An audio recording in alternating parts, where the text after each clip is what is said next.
All right, guys, we're back with another episode of Counter Cause. Evan Kaufman, he's with What me up? What up? today. We're without Mark Owens. He's on the road. We're going to miss him.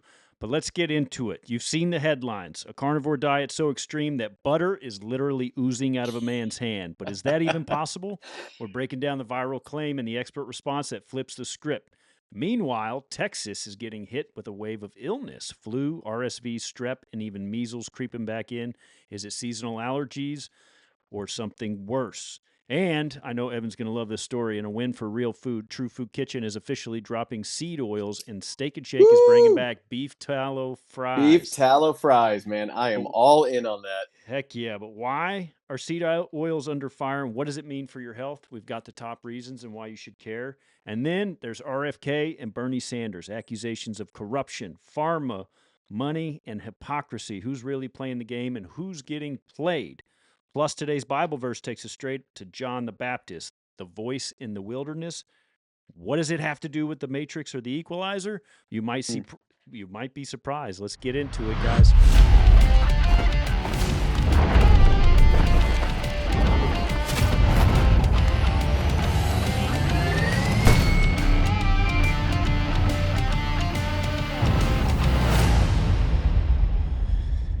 That's a great intro. All right, baby. Yeah, I like it. It's That going to be looks pretty good. good. That looks really, really good. All right, man. So the carnivore diet, butter oozing out of a man's Dude, I hands in hadn't the seen this ER. until you had sent it to me. Oh, no kidding. No, Okay. that this was the first time that I saw it. And dude, uh sort of insane, right? Yeah. So I'm putting that graphic up on the screen there. So this is literally what they think is this. Okay, so first we got to read the article about what it is. And it says the patient showed up to Tampa General Hospital 3 weeks after painless yellow lesions appeared all over his palms, soles of his feet, and elbows. Though he claimed he had lost weight and had more energy and mental clarity, his cholesterol was over 1,000 milligrams per deciliter, 5 times more than the normal level. Doctors found the Jeez. excess cholesterol, a fatty substance found in the blood and all cells in the body, caused it to ooze out of the man's blood vessels, causing yellow deposits on his skin. They say the lesions are harmless, but they warned in a quote medical journal this week that extremely high cholesterol can lead to heart attacks, strokes, and other health problems. What do you make of Mm. this? I don't know. I do think that the article is a little confusing in the sense that it says that butter is physically oozing out of his hands. Although when you read it, you see that's not necessarily what's happening. There is yellow orange lesions on his hands, and are they claiming that butter is basically taking over the blood at that point and kind of like showing up on the body? Close, yeah. Is that the idea? I think what they're trying to say is that he has so much cholesterol in his body, running through his bloodstream, that it's pumping out through his skin because, or else he would die, right? Because he has just so much cholesterol in his Right. body. But have you Wow, heard? man, there is so much here that I want to find out about. Like, I want to know who this guy is. Like, I want to know his history. I want to know how he's being treated. There's just so much going on here that I want to know about that I know I'm never going to find out. And what's interesting about this is they said, I can't remember if it was 6 pounds or 9 pounds, but they said that he was eating somewhere between 6 to 9 pounds of butter and meat and cheese I every saw day. that. And I it's saw like, that too. do you So know the how cheese thing's interesting. do you know how big you have to be to eat six Y- pounds of food? Yeah. Yeah. One, I And mean, 6 pounds of dairy, right? 6 pounds of yeah, butter, 6 pounds of cheese. nutrient dense. Right, right. Yeah, that's a ton of food. Yeah, I think you're right. I think it was yeah, 6 or 8 pounds, it said. Man, yeah, Brett, I don't know. I feel like you probably know more about the inner workings of this than I do. I can tell you from somebody who has done the carnivore diet before that when I did it for a strict 3 months, I felt amazing, a lot like this guy did. Um, didn't ever really get to a point where I had anything leaking from my hands or my body, but to each his own. Man, I will mention this too. One thing I remember pretty well when I did the carnivore diet was whenever I would not eat the correct amount of fat, I would typically, you consume the red meat and the steaks and you feel great. But if you're not eating kind of a more balanced ratio of fat, you do tend to feel a little bit weird. And I remember that happening to me a few times and looking it up and saying, okay, I definitely I am eating the correct portions of protein, but I need to kind of add back in the fat there. So once I did, it really kind of took that overall lethargic feeling, and I felt great afterwards. So I do think, like with anything, of course, there is the ratios have got to be correct and it's got to be right. And obviously, this guy, I mean, when you're eating 6 pounds of this a day, how do you not do this, right? How do you not Right. mess that up? So I don't know. I don't know. I think it does sort of bring it back to like a greater discussion about the diet in general. I know you and I are both fans of it. So, Yeah. I don't know what to say more than that. I do think that it's something that has helped a ton of people. I think like anything, I think once you take it to an extreme, you just got to watch out. And I think that this is a perfect example of just, hey, play it safe. I don't think there's enough data on it quite yet to know exactly what's happening here, and exactly how it's going to affect this man's health, in general in the long run. So yeah, it's kind of weird. No, it's definitely weird. But the one thing that gets me is the 6 pounds of meat because Right. I was watching a video recently on creatine and everybody's talking about how beneficial it is. Yeah. And the way you get creatine is through meat. Mhm. And so a lot of the health and the gym rats, they talk about you need to supplement with creatine because you're not getting enough creatine unless you eat something like 3 pounds of meat a day. And all of the big gym rats talk about how nearly impossible that is. I know Yeah. one guy, his name's Ryan Fisher, who was a big CrossFit guy. He said at his peak, he was eating 3 pounds of ground beef a day and nothing else. And that's when he looked the biggest and most ripped. But he's a guy that can deadlift like 400 or 500 pounds. He's not a small guy. Wow. So he has a Yeah. lot of muscle. So I mean, the fact that they're talking about how hard it is to eat 3 pounds of meat a day makes it hard for me to believe that this guy is eating 6 pounds of all this a day. I Yeah. have this video by this guy. Have you heard of Nick Norritz? I know that name, yeah. Okay, so he has a PhD, I don't know what in, from Oxford in 2021, and he is getting his MD from Harvard this year in 2025. He breaks down this study, and I want to get your thoughts on it. Stand by. Yeah. Starting by reviewing the medical case report published in JAMA Cardiology. Here it is. Here is the entire report. You're seeing it on screen. It describes the patient only as a man in his 40s, providing no other pertinent medical, genetic, family, or other history. But here's the kicker. It vaguely claims he was eating 6 to 9 pounds of cheese, butter, and hamburger daily and losing weight. So there are either two possibilities. One, either this report is inaccurate as written, or the subject in question is the fat man from Monty Python's Meaning of Life. And I don't think that's the case. Now, let me explain the real issue here. N=1 case reports, they're fine. They can have value, including as cautionary tales. And I also don't subscribe to the idea that there is one best human diet. And I do fully believe there are genetic susceptibilities that could be contraindications for a carnivore diet. However, this is supposed to be a top cardiovascular journal, JAMA Cardiology. But the report, as it's written, is sloppy, devoid of really important details, and pretty much implausible. Don't believe me? Go ahead, try for yourself to eat 96 ounces of meat, butter, and cheese over even one day. Go ahead. I bet you can't even come close. Yeah, I think he's right. Just in reading the article, like it leaves you with more questions than it answers, and I do think that there is something to be said about that. Yeah, it describes the man in his 40s, and that's kind of it. Again, I'm with you. Like 6 to 9 pounds of food, 6 to 9 pounds of anything, particularly food that your body's going to digest and expel when the time is right. That is a hefty task. Yeah. I look, I'm not a doctor, obviously, but there is plenty in this that does seem a little bit unclear. I think, to put it nicely. I just did a little Google search here, and it says the average amount of meat a person eats in a day depends on the country. Obviously, United States in 2019, Americans ate an average of 10 ounces of red meat and poultry per day, or about 222 pounds per year. The Okay. global average of So the so global there's just no average way. of meat consumption is only 35 pounds per person per year. Hmm. So, um, yeah, Yeah, there's there's just just no no way, way. man. I just No. couldn't imagine. I mean, and I don't remember exactly how it worded it, but I do remember it focusing heavily on saying that it was the butter and the cheese. Did Right. it also like throwing the meat in there as well? Well, they didn't say what it was, I think Okay. specifically. They just hinted at Okay. what his diet was. And one of Gotcha. the what it led me to do was when Nick said, "There's no name. We don't know who this guy is. This Hmm. sounds a little bit like a hit piece on the carnivore Yeah. diet." And so Yeah. what I did was is I googled carnivore diet hospital, and this is the only negative story that came up. Okay, there's no media about the carnivore diet. We've tried to go through this.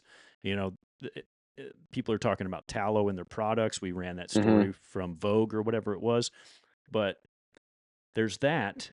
But then now it's just flooded. Every news site covered this. Oh my gosh, carnivore diet's going to kill you. He's got Oh, of cholesterol coming course. out of his pores. Okay, Right. but then I went and I googled vegan diet hospital, and here's what came up: 7 health benefits of a vegan diet. Scientists say this diet may roll back your biological clock. So there you go, longevity for vegans. Each week, 8-week vegan diet linked to epigenetic age reduction in identical twins. Food guru Tim Spector and health experts call on NHS to make vegan food the norm in hospitals. Vegan, vegan, vegan. Amazing, amazing, amazing. I mean, I've got more, but I could go on. You know what I Yeah. mean? Yeah, for sure. Well, I think it's interesting too. I mean, I do think different bodies need different things. I think there is a Yeah. time and a place for a carnivore diet. There's a time and a place for a vegan diet. There's a time and a place for vegetarian, et cetera, et cetera, et cetera. I don't think we are meant to be on these extreme diets for the long term. Now, with that being said, there's plenty of guys who I follow who have been on carnivore for 10 plus years who look amazing, who claim they feel amazing. They work out, they're jacked, they look incredible. So again, I don't know. I think it boils down to yourself, right? What do you need to fuel the body when you are exercising, when maybe you are not exercising, when with just like the day-to-day life and everything, with going to pick up kids, dropping off at school, going to work. What does your body require? Because chances are it's going to be different than what mine does or yours does, Brett. I think that there is a I think that there is a time and a place for all of this, but I don't necessarily know if it's long term. Yeah. And I think I want to go back to that point you made about fat and how Yeah. important that is. Your body has 2 sources of energy: carbohydrates, Yep. glucose, or fat. And what happens is one of the number one things people don't consume on, or ketones, I guess, but that's very similar. And Yeah. so one of the things on the carnivore diet is people don't consume enough fat. There's this YouTube channel. They're called Buff Dudes. Have you heard of them? No. They're just these really in shape guys, and they do these cool videos. But I came across them and I stopped watching them probably in the same day because they said we did 30 days on the carnivore diet, and here's our experience. They did lean meats only on the carnivore diet. They did Oh turkeys, wow. they did non-fatty fish, and they were Oh, like, they're gonna feel terrible doing "Oh," that. and that's exactly what happened. They felt terrible, and I'm Yeah. like, "All your credibility is ruined because all you did was you did this video for clicks, but you didn't do enough research to Yep. know that your body runs Yep. on fat for fuel and might even Yeah. be its preferred fuel source." And so when you're eating, let's say you're eating turkey, you're getting no energy from fat. And all that protein that you're consuming, your body's just going to have to convert into glucose through gluconeogenesis so it can survive. And so it's just like Brett, overworking. Brett, in your opinion, again, knowing you and I are not doctors or nutritionists or anything, but in Correct. your professional opinion, what is the mechanism, excuse me, what is the mechanism about the carnivore diet that works so well? I mean, is it simply eliminating carbohydrates and going back to a much more, the way eating in the way that we feel like we probably did with our ancestors? Is it that idea, or are there other things happening, or is it both? I think we have to understand that our bodies are still the same way they were 25,000 years ago or whenever, very primitive human beings. And if you believe in evolution, which I do in the sense that evolution is micro adaptations over time. It's not, I don't think it's like all of a sudden you grew a long neck to become a giraffe, right? Yeah. I think it's Yeah. more you just adapt to the environment in the way that people during the Ice Age or the Younger Dryas had to eat meat only and these fatty things, and their body was able to adapt to burning fat for fuel instead of Yeah. carbohydrates because that's what was abundant. And Yeah. so it seems like the molecules adaptation the body prefers and knows what to do with it. I don't think you have the explosive energy that you do when you're filled up on carbohydrates. But Yeah. I was talking about this with your dad the other day, and he's the fungus guy. Yeah. I think a lot of people have obviously the seed oils, which we're going to get into later, and how Yep. bad the elimination of seed oils is nothing but positives for your diet. I think it's the elimination of processed foods. You look at these foods on the shelf, and there's just so much bullshit involved in them that it's hard to it's hard to be healthy with them. And then at the same time, Paul Saladino makes the case that if your great grandmother doesn't recognize the ingredient, you probably shouldn't eat it. And so Yeah. it's like, I like that. yeah, it's like very single ingredient food. So I think the carnivore diet works not because it's necessarily meat. I mean, yes, because it's meat and it has a lot of dense nutrients in it that you cannot get from plants that you need to survive. But I think it's very nutrient dense, it's caloric dense, and it's non-inflammatory. And so I think people's Yeah. bodies are just able to function better because of it. I eat carbohydrates, but I don't eat bread. I don't eat processed foods. I get my carbohydrates in the form of fruit and honey, like we've talked about mostly. But back to What what I about was like saying, rice or like vegetables too? Do you do that? I will do the occasional vegetable, but I don't. They're so low in carbohydrates compared to fruit and Yeah. honey that I just don't consider it a big deal. Like Sure. yesterday for dinner, I had a grass-fed, grass-finished beef patty. It was probably like I made it myself, so it was probably like a Mwah. three-quarter That sounds pound awesome. patty, and I put this. Rouse makes a tomato sauce that is basically just like olive oil, tomatoes, onions, very simple ingredients, and I put a little bit of that on it, and it tasted amazing. Which I rarely do. I usually just put butter on top of it.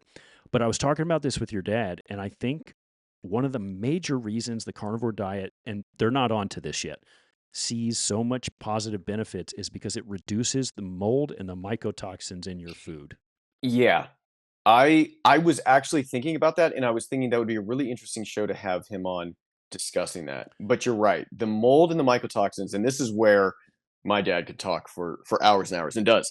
But the mold and the mycotoxins that are prevalent in our food supply is insane. And when you really start going down that rabbit hole, you will find how much of a problem this is.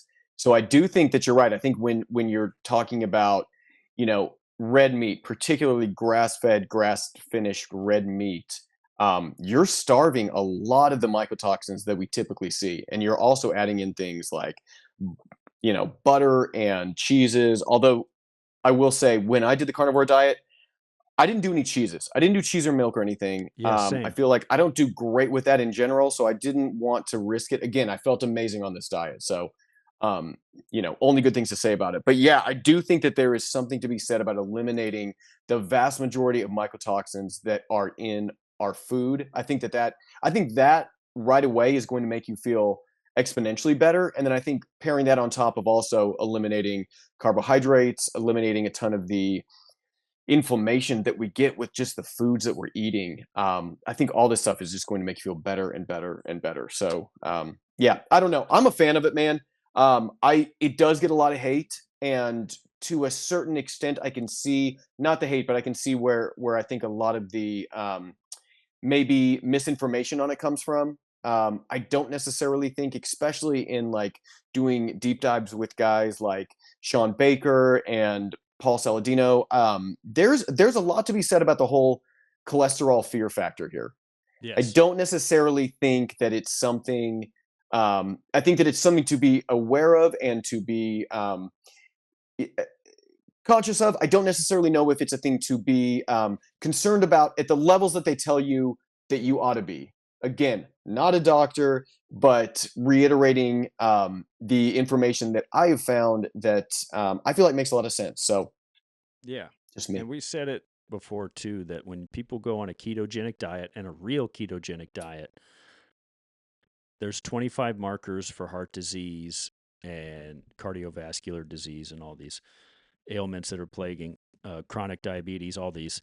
There's 25 markers for all this stuff. When people go on a ketogenic diet, it improves 24 of them out of 25, and the only one it increases is cholesterol, which doesn't have to be bad. What they think it means is maybe cholesterol's not the bad guy we made it out to be. Sure. Okay, so you talking about allergies today. Let's move on to this article about illnesses and allergies going around in Texas now. Like a couple weeks ago, my family was down with the flu. Only 2 of us caught it. None of us are vaccinated against the flu. Nice. Only 2 of us caught it.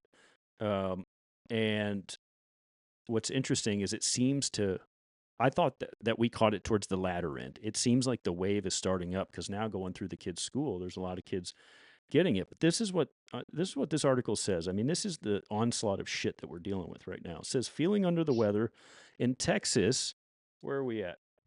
Allergies can cause sneezing, congestion, itchy eyes, but so can the flu, COVID-19, and other illnesses. Just throwing bird flu. Yes. Come on, bring it. Flu season's in full swing, where rising cases have already led to closures of schools across the state. Okay, so it says also, in addition to the flu, this is also what's going around in Texas. Common cold, RSV, strep throat, COVID-19, some measles, and some noroviruses. So you're either going to have a fever and vomit, or you're going to shit your pants. Like, yeah, what yeah, are we doing? It's just as bad as it gets. Yeah. Well, and that's and I think part of that is really sort of the bulk of the problem here. Is it's really hard to know what you have, and if you can't tell what you have, if you can't tell if this is COVID versus simple allergies versus the flu, you don't really know how to treat it. And so when I first moved to Texas, I was very caught off guard.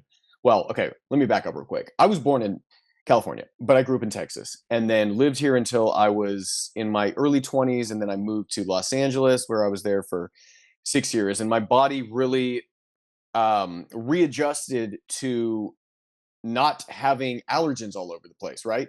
So when I lived in California, I was there for 6 years, and then we moved and came back to Austin.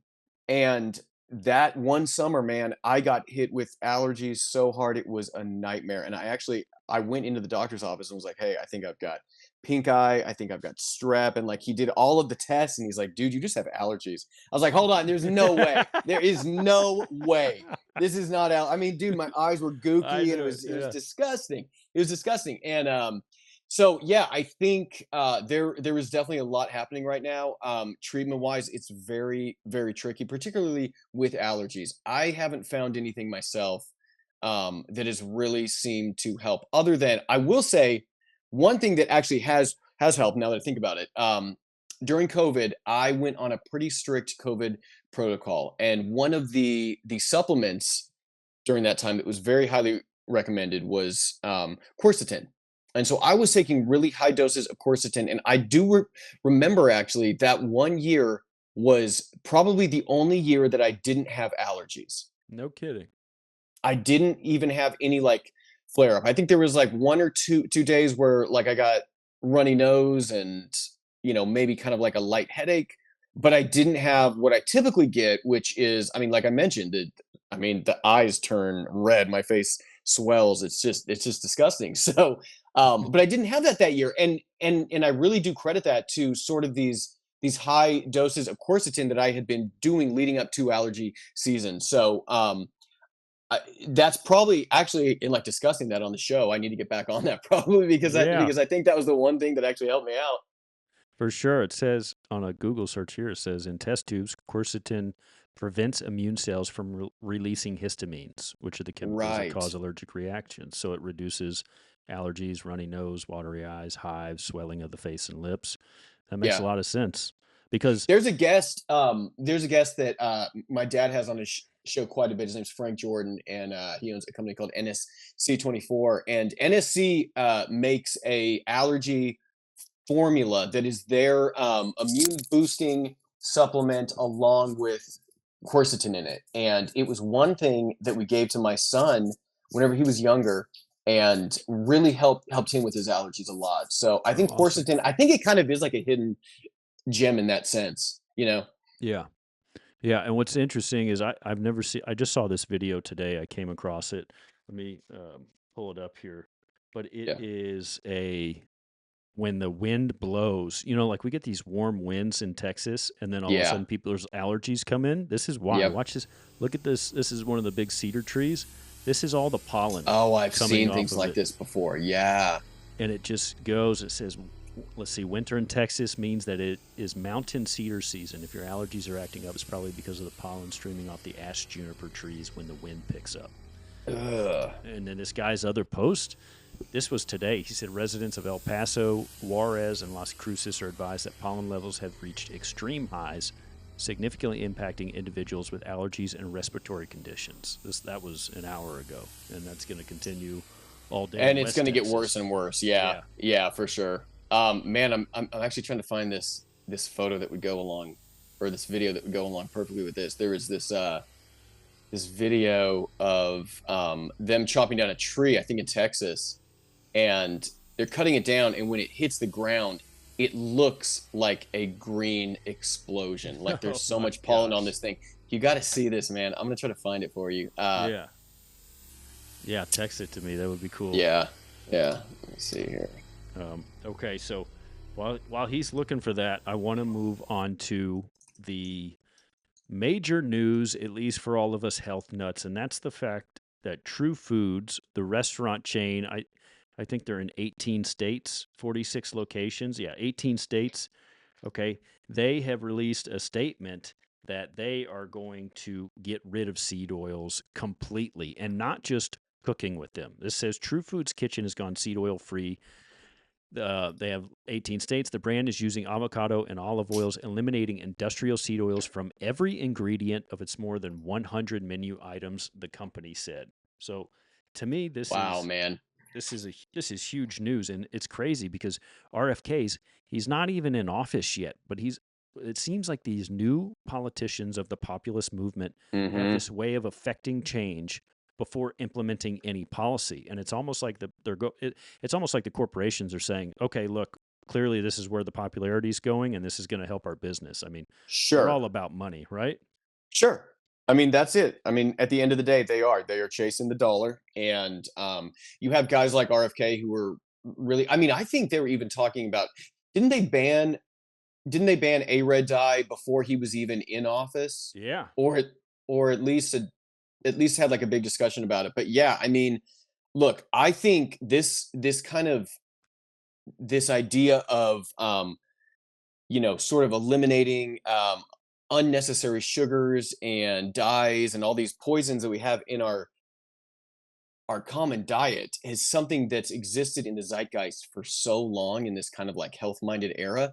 And I think it's just now because of the people who are coming into office is sort of becoming, I don't want to say the mainstream, but I think that it's on its way. I really do. I think that there are people who have kind of heard chatter about, oh wow, I guess red dye isn't great. I guess blue dye, green dye. I mean, all these dyes are horrible for you. So I think things like that are starting to make their way into more and more discussions. And dude, I think it's crazy exciting. I'm so excited about it. I've been told my entire life that you really got to watch out for big pharma. You really got to watch out for all of these organizations that are claiming to take care of our health.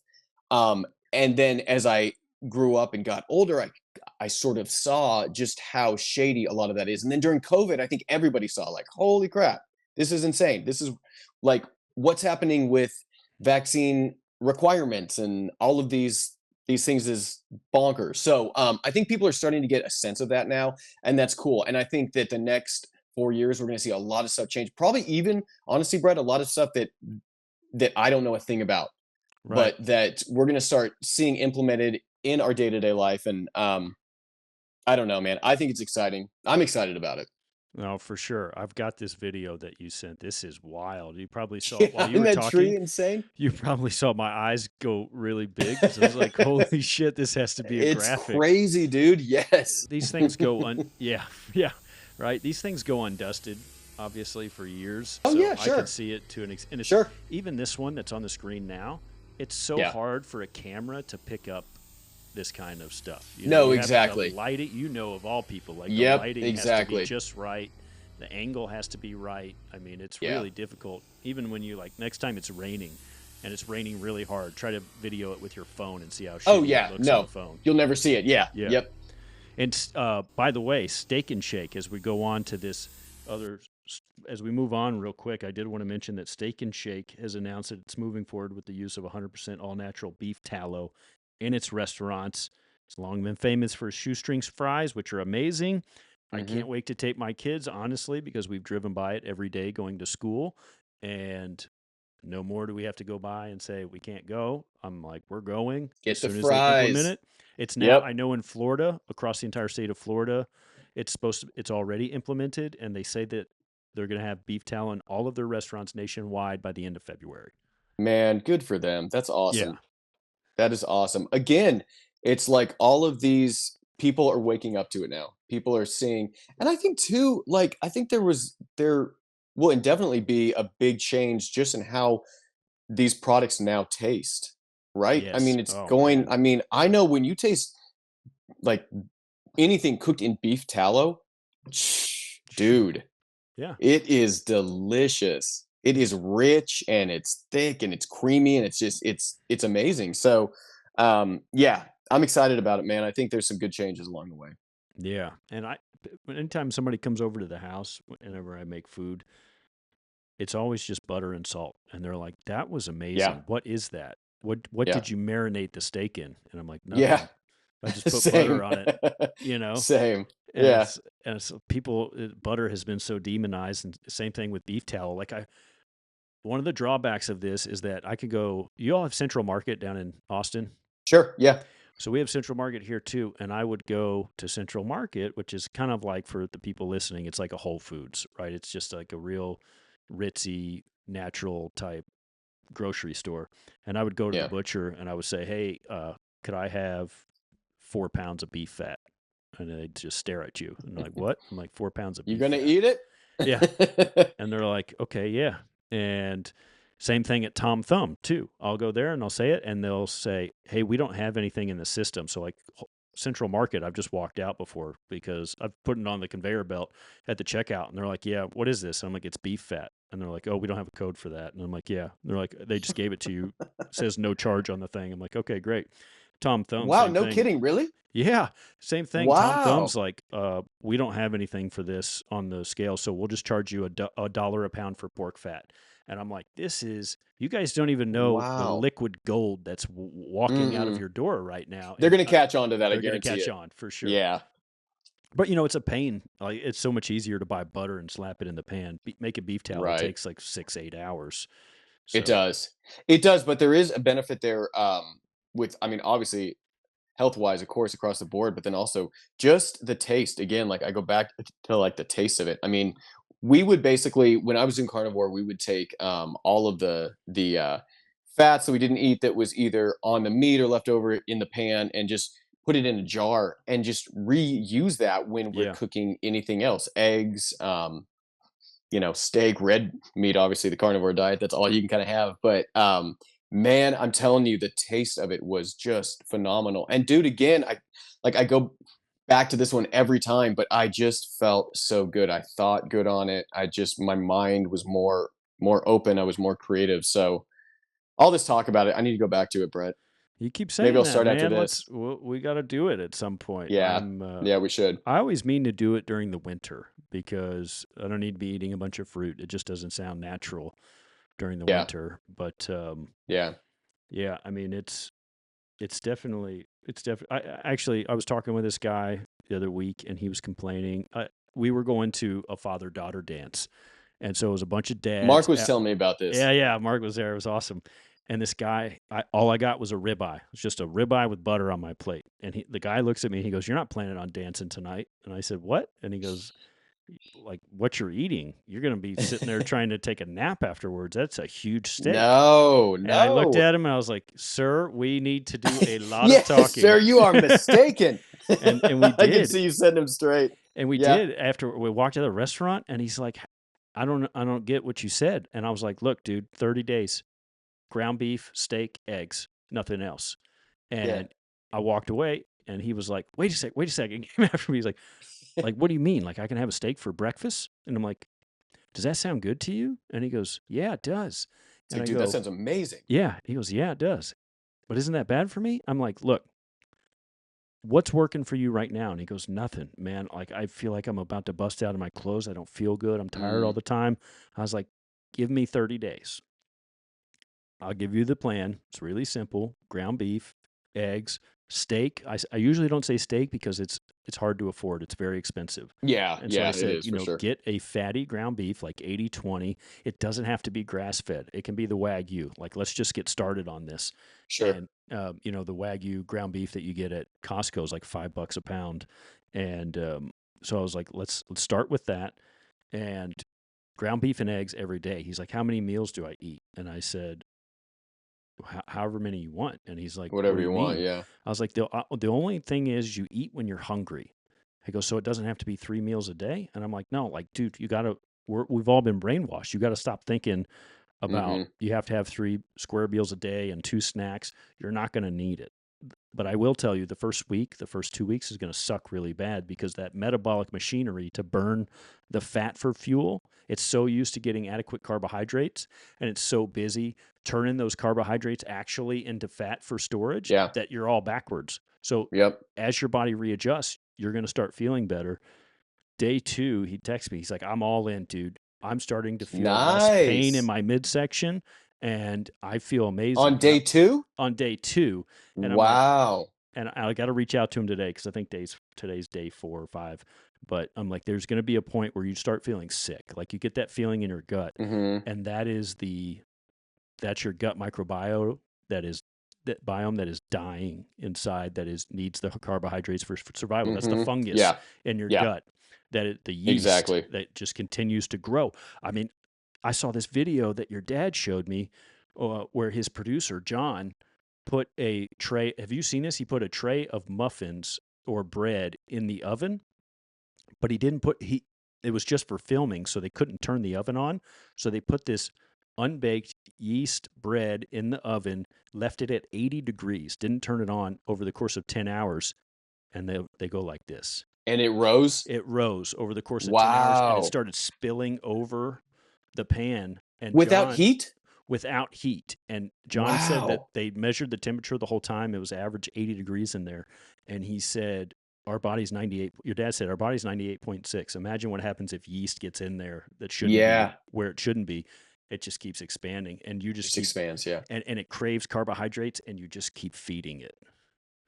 Talk about the inflammation issue, because right there, to me, like the yeast connection there Yeah. seems like such a big thing that is often overlooked. I mean, anytime that I've done a diet where I starve these foods that are high in fungus, man, it's dude again, it's like night and day.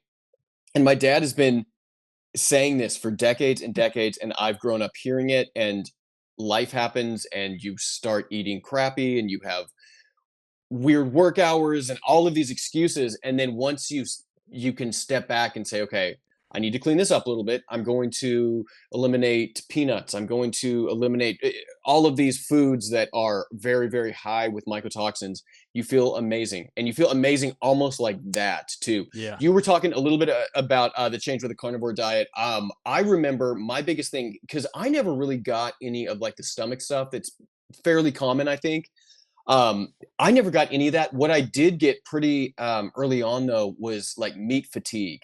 Like Interesting. I really got, and I love eating meat, but I got to a point where I was like, man, I do not want to eat a steak tonight. Like I've Wow. had a steak for the past, every day, every meal, I ought to say, for the past however long. But I got to a point where it just felt hard to just continue with meat. So like we would kind of change it up and do like add in chicken, add in like chicken wings, or add in like fish or like any of that. But then always, and like that would work for the next X amount of days, and then I'd go back to the steak, and I would crave it at that point. I'd feel great on it, but there was kind of that like point where I just the thought of it, I was like, oh, I just cannot, I can't do it anymore.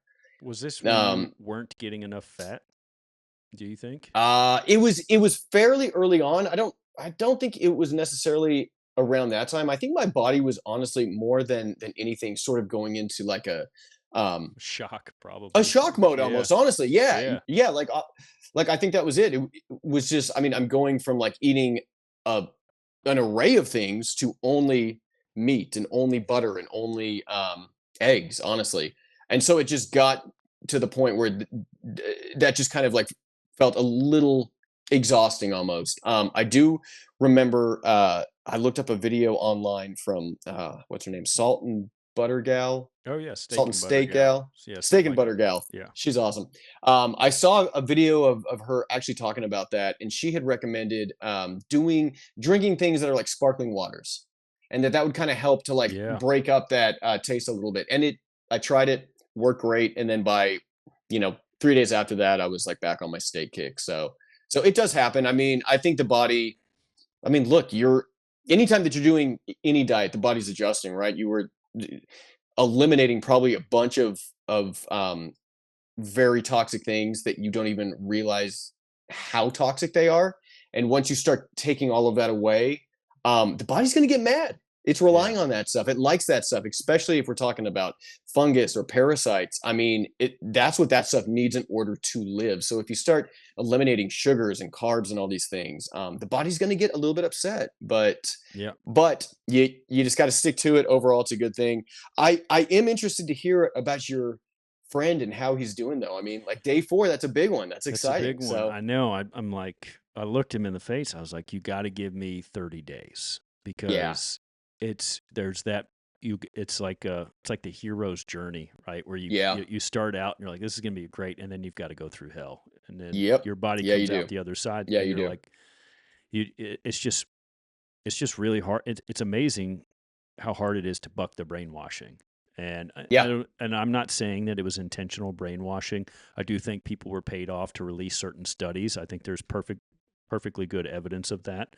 The Ansel Keys study and all that shit that we mm, have now debunked.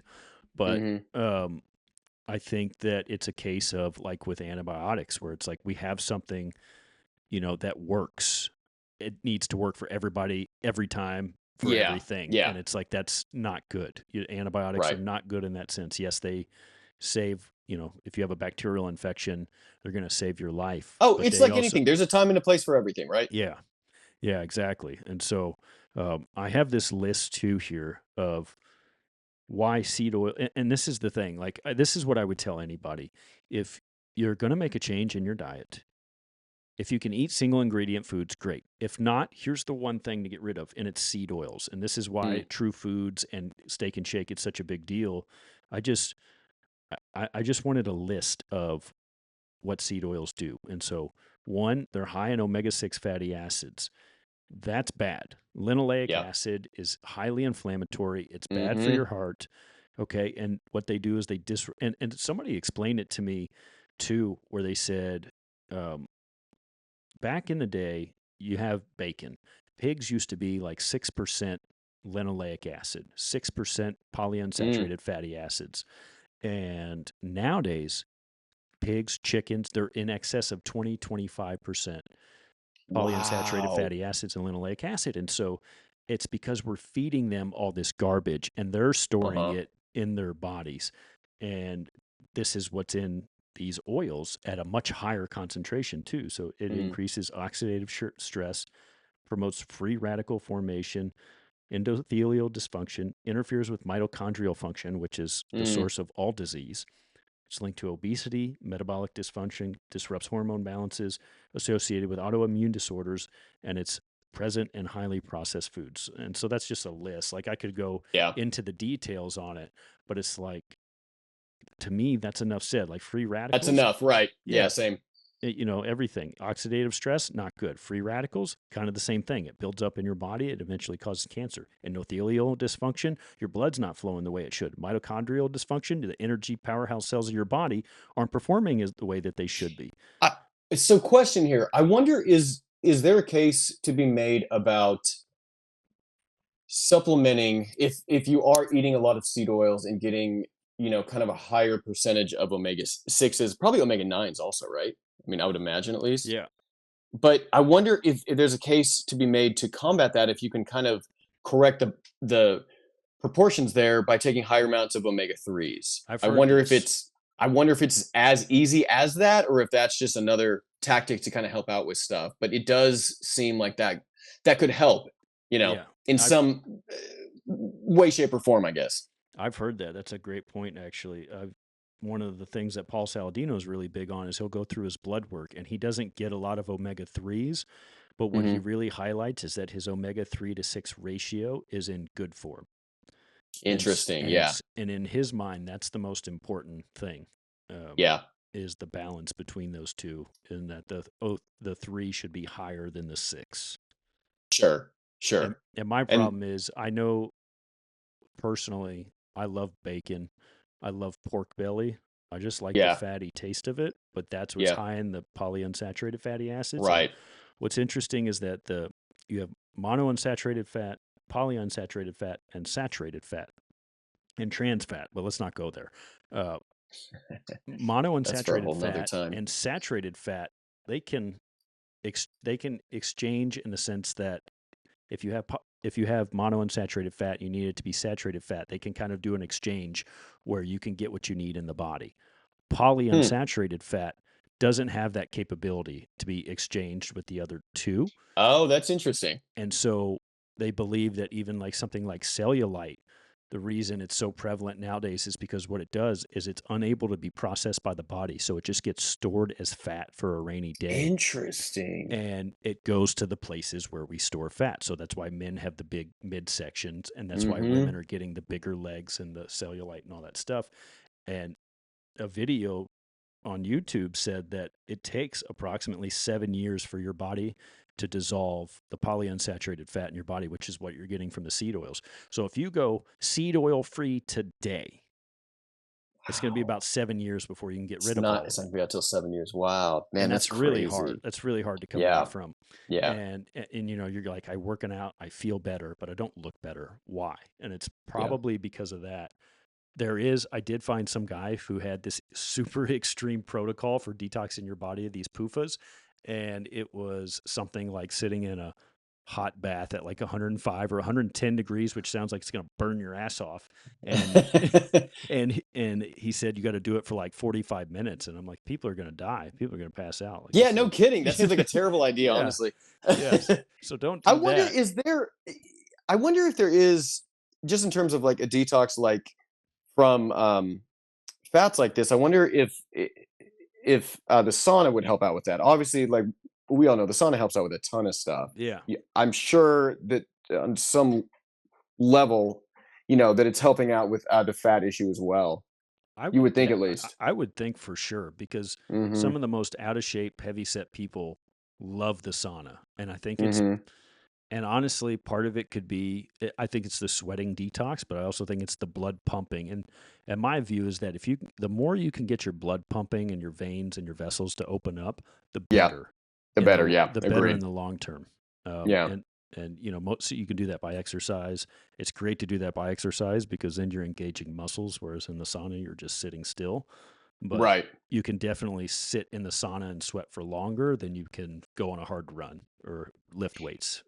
So as we kind of close up talking about seed oils here, I will say there's an app called Seed Oil Scout. Have you heard about this? Yes, that's actually where I You first got heard it? about True Foods. Yeah, Oh, no kidding, really? yeah, and Nice.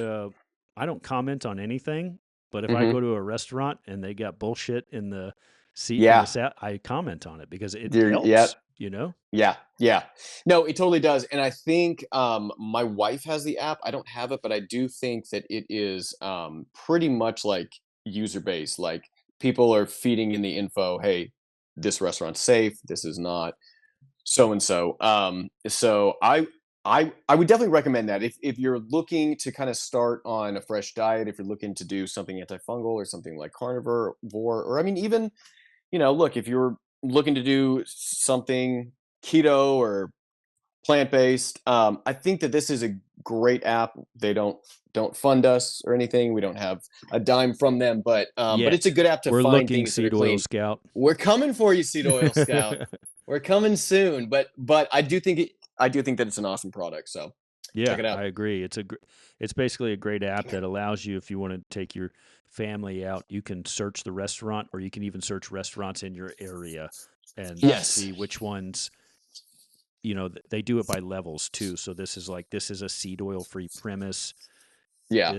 They have many dishes that don't contain seed oils. Stay the hell away from. Don't even look at. Those are like Right. the different. But yeah, no, and What it's do a. you think, Andy? What do you think, Andy? What do you think, Andy? Look, Andy. Sorry. All right. We're getting distracted here. My dog's Yeah, trying to get out, so sorry. it's all good. Let's jump into this now that we're on the issue of health. Let's Yeah. jump into this last video here we have of Bernie and RFK.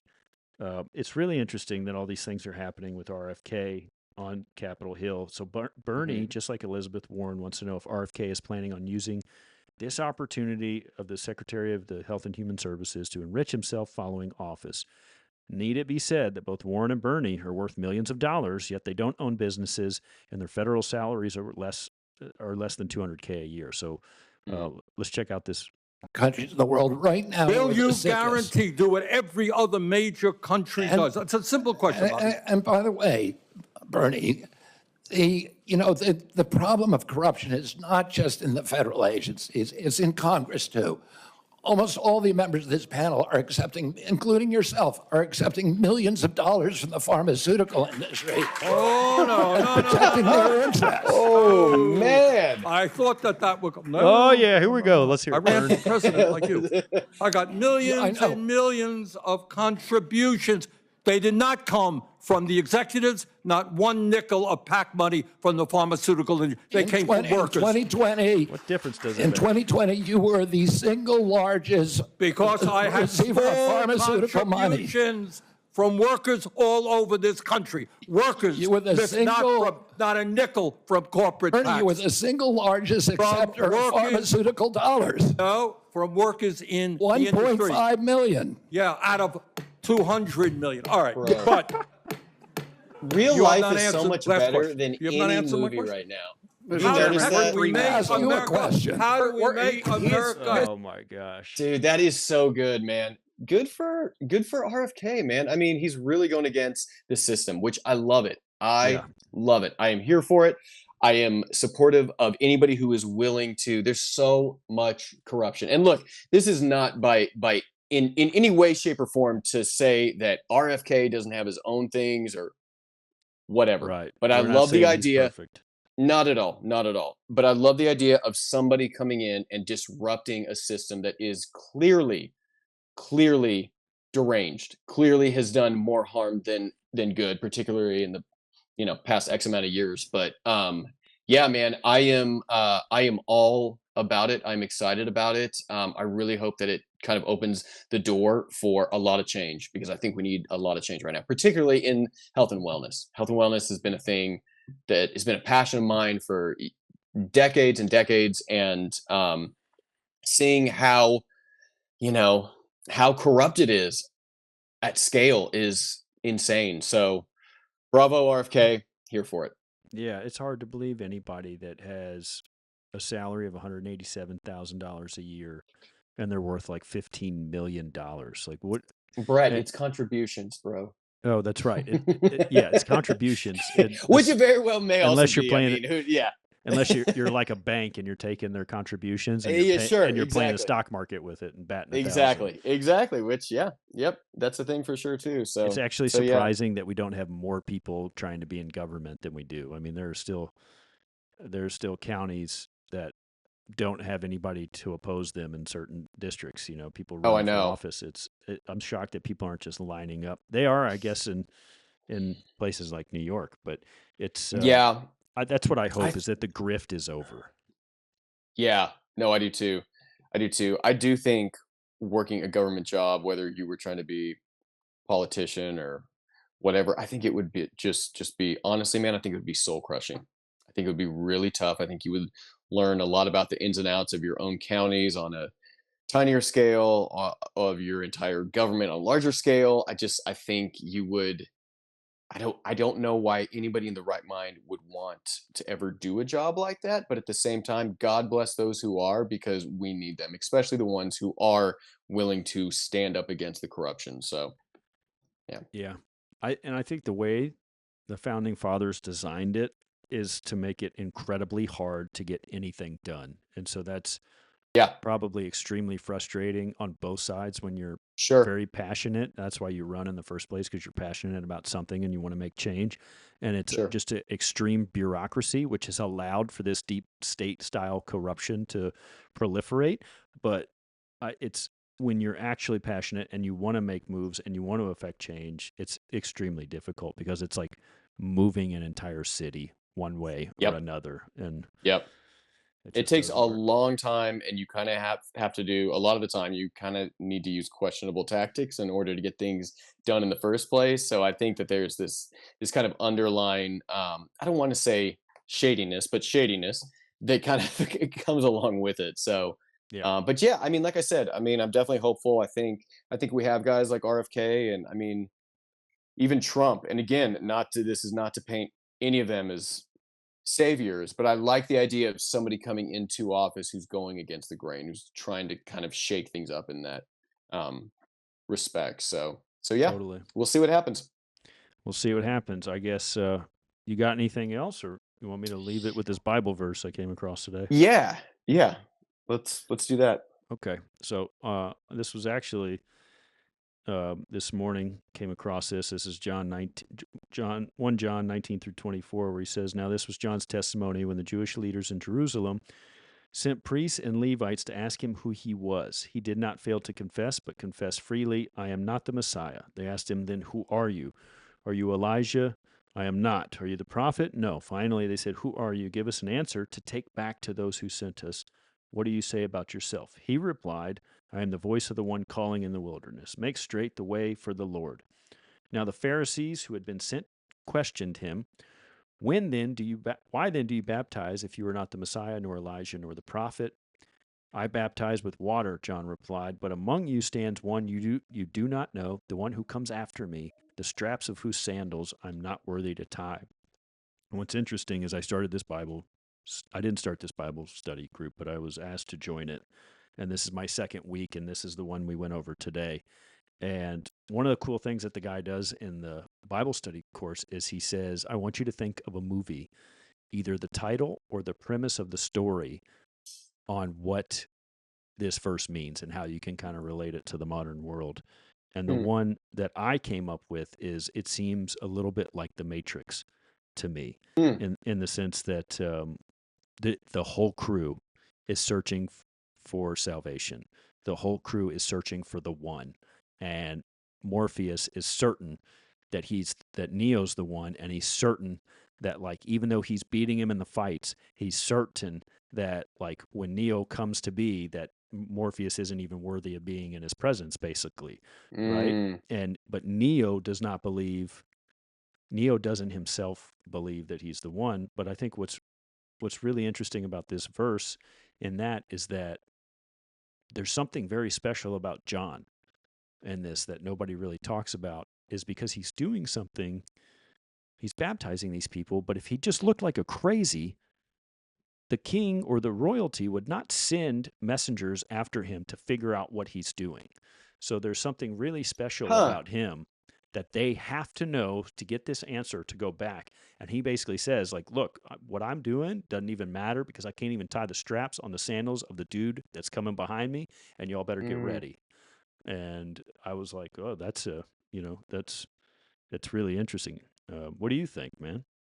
That is really cool, man. No, I think that it's interesting. John the Baptist has always been, to me, one of the most interesting characters in the entire Bible, certainly within the New Testament. This guy who just sort of a crazy man who lives outside and eats bugs and baptizes and everything. I mean, I feel like there's so many. I think the parallels can be interesting because a lot of the time, and I'm extremely guilty of this, but you kind of hear about these sort of like fringe, whether it's far right lunatics who are, off evangelizing and trying to lead people to Christ. And you almost, roll your eyes at it in a sense. And then you read about guys like John the Baptist, and you're like, man, like I need to get that out of my head. I don't know. I've been guilty of that, particularly recently on a thing, and I feel like it, I don't know. I feel like these guys are doing a lot of good, and they are a perfect example of being in the world but not of the world. And I think that's honestly been sort of a thing that I've been thinking about myself a lot is, man, I need to be more in the world and less of the world. You know what I mean? Or no, I'm Interesting. sorry, flip that. I need to flip that. Yeah. I need to Okay. be more, yeah, I need to be less in the world. No, is that right? Oh my gosh, edit all this crap out. But you know what I'm saying, right? Yeah. We'll get it right in there.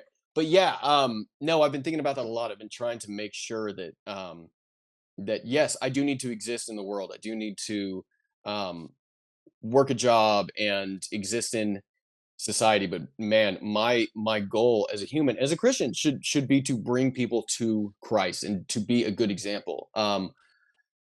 I'm not always great at that, but I do try. And then I hear about guys like John the Baptist and these other leaders who are fall into that kind of almost like fringe mentality, and it opens my eyes a lot of the time. I'll say that.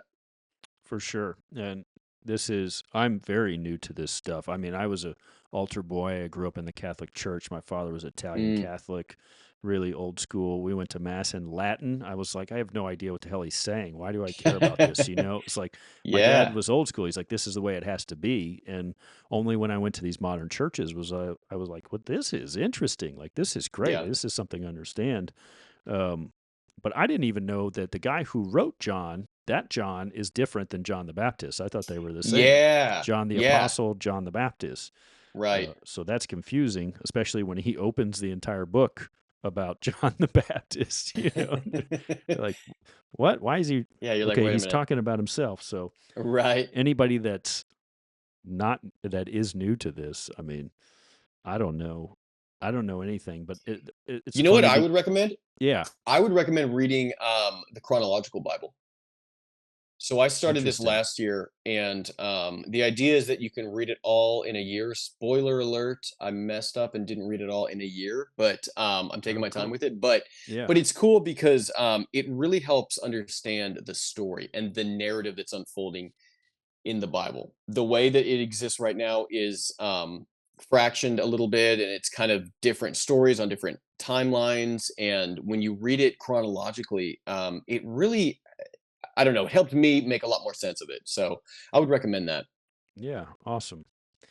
All right, man. Well, is there any there's going to be one person who's watching this Mm-hmm. who made it this far just Yeah. for this one piece of Bravo. advice from Evan Kaufman.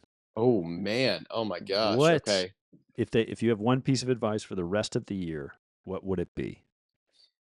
Give up something that you really love. Give that up for God. Spend some time giving up something that's important to you and replace it with time with God. That doesn't mean that you need to give up an entire, 2.5 hours of your favorite movie or your show, but start being more of a disciple, start giving up things for him, and you will hear his voice. You will hear it clearly. I am in the middle of doing this right now. We have some enormous choices coming up in our lives, both career and just personal in general. And we are really seeking God right now. And the way that I've heard God's voice, actually, man, we had this awesome thing happen. I'll just go ahead and say it. We're in the middle of a move, and we're moving to a town called Rockwall, where Brett is. And it's been something that's been sort of heavy on both my wife and I's heart for probably around almost a year now. And we weren't ever aligned on this. My wife and I both grew up in this area. It doesn't really seem exciting for us to come back to it, but we just both felt kind of pulled in this area. So after a while, we finally kind of aligned on it, and we agreed, hey, let's push in this direction. Let's at least try this. And so we did that. And then somewhere along the line, I think I got a little off of the track, and she was still very focused on it, and I wasn't as much, and I started kind of throwing in all the reasons that the move doesn't make sense, this and that and everything. And it sort of led to an argument between us. And I told her, I was like, listen, I'm sorry. I don't think I feel like I did at that time. I don't think that I feel like this is truly what is best for us. And it caught her off guard because I mean, our house is like on the market and everything. We're having all of this stuff happen. So she that night prayed and said, God, like, I can't do this on my own. If this is the right move for us, you just please let Evan know.